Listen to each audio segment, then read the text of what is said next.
था, राम ने यदि श्याम को थप्पड़ मारा तो राम का कर्म उदय के समय श्याम का उपस्थित होना जरूरी है।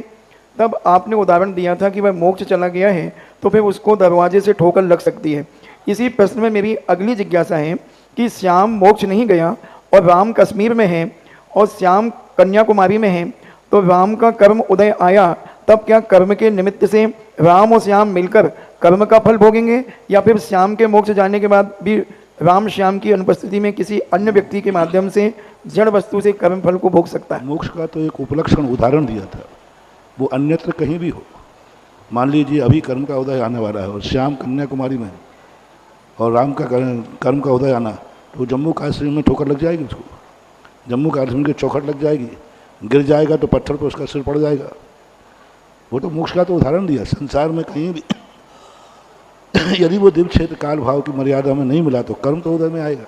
दूसरी बात, यदि निधत्त निकाचित कर्म है तो वो ऐसा सहयोग मिलाएगा, ऐसा सहयोग मिलाएगा कि जिस समय उस कर्म का उदय आना है वो वहाँ आ जाएगा। जैसे द्वारिका का, जैसे दीपायन मुनि का।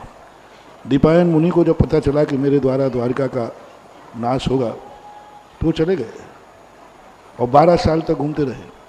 लेकिन निधत्त निकाचित कर्म का समय था तो 12 साल में 4 महीने लौण के महीने भूल गए, तो हर 3 साल में 1 महीना अधिक होता है। तो वो उन्होंने 12 साल गिने और ऐसी मति हुई कि वो वहाँ आए और उसी समय वहाँ के जो राजकुमार आदि थे उन्होंने मद्यपान किया, उनको छेड़ा, उनको क्रोध आया, जल गए। ये निधत्त निकाचित कर्म कहलाते हैं।